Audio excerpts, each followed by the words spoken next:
ఆలోచనలోంచి పుట్టినటువంటి కథ శరణం గచ్చామిగా ప్రేమ్రాజ్ దర్శకత్వంలో రూపుదిద్దుకుంటున్నది. రొటీన్ కథాంశాలతో విసుగెత్తిపోతున్నటువంటి తెలుగు ప్రేక్షకులకి ఒక ఒయాసిస్సు లాంటి సినిమాగా శరణం గచ్చామి ఉంటుందని నేను విశ్వసిస్తున్నాను. చాలా సమాజంలో ఇవాళ బాగా చర్చకు గురవుతున్నటువంటి ఒక సామాజిక అంశం మీద చాలా సాహసంతో సినిమా తీయడానికి సంకల్పించారు మురళి గారు.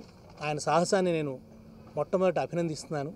ఒక రకంగా ఇటువంటి సినిమాలు అనేక రుగ్మతలతో ప్రేక్షకుల మీద దాడి చేసి ఒక వైరస్ లాగా మారుతున్నటువంటి సినిమా రంగాన్ని కొంత ప్రక్షాళన చేస్తాయని కూడా నేను విశ్వసిస్తున్నాను.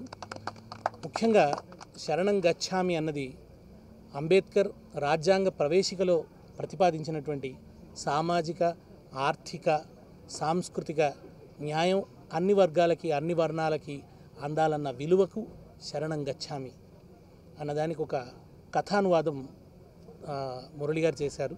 దాన్ని అద్భుతంగా చిత్రానువాదం లేదా డైలాగుల్లోకి అనువదించారు జలదంకి సుధాకర్ గారు. వాళ్ళ నిజానికి చాలా చర్చ జరుగుతున్నది రిజర్వేషన్ల మీద. నిజానికి అప్రకటిత రిజర్వేషన్లు ఈ దేశంలో ఎంతో కాలంగా కొనసాగుతున్నాయి. అగ్రవర్ణాల ఆధిపత్యం అన్ని రంగాలలో అప్రకటితంగా కొనసాగుతున్నది. దాని నుంచి ఒక పరిష్కారాన్ని వెతకడం కోసం అంబేద్కర్ మహాశయుడు డీరిజర్వేషన్ చేయడం కోసం రిజర్వేషన్ని ప్రతిపాదించాడు. ఒక ప్రకటిత రిజర్వేషన్ని ప్రతిపాదించాడు. కానీ పాయసాన ఏదో తినేవాళ్ళకి మా గంజి మీది మెతుకు మీద ఉలుకెందుకు అని కవి ప్రశ్నించినట్లుగానే ఇవాళ రిజర్వేషన్లని పరీక్షకు పెడుతున్నారు, చర్చిస్తున్నారు. హిందూ మతంలో ఉన్న వైరుధ్యాలు బయటపడతాయి, రిజర్వేషన్లు ఉండడం వల్ల బయట సమాజాలకు తెలుస్తాయని కొన్ని శక్తులు మాట్లాడుతున్నాయి.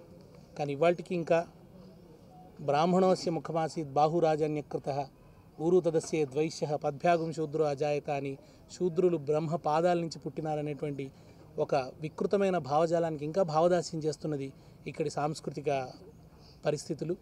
కనుక సమస్యలకి కారణాలు రిజర్వేషన్లో ఉన్నాయని చూపించి తప్పుదోవ పట్టిస్తున్నటువంటి శక్తులకి ఒక గుణపాఠంలాగా ఈ సినిమా ఉంటుందని, ఒక అన్ని వర్గాలను, అన్ని వర్ణాలకు ఒక సమాన న్యాయం చేకూర్చేటువంటి వ్యవస్థకి ఒక ప్రాతిపదికని నిర్మించే విధంగా ఈ సినిమా అద్భుతంగా రూపుదిద్దుకుంటుంది. దీనికి ప్రేమ్రాజ్ దర్శకత్వం వహించడం కూడా న్యాయం. తను కూడా చాలా క్రింది నుంచి వచ్చినాడు, కష్టపడి పైకి వచ్చినాడు. పర్చూరి బ్రదర్స్ దగ్గర డైలాగ్స్ రచనలో పదును తేరినాడు. ఇంతకుముందే 2 సినిమాలు నిర్మించినటువంటి అనుభవం ఉంది. డెఫినెట్గా ఈ సినిమాకి ఒక లోతైన ఆలోచన ఉన్నటువంటి ప్రేమ్రాజ్ న్యాయం చేస్తాడనేటువంటి నమ్మకం ఉంది. ఈ ఇద్దరి మిత్రులు సమాజం పట్ల ఒక బాధ్యతతో తలపెట్టినటువంటి ఈ ప్రయత్నం విజయవంతం కావాలని, ప్రేక్షకులు దీన్ని ఆదరించాలని, ఇటువంటి మంచి సినిమాలు ఎన్నో రావాలని శరణం గచ్చామి.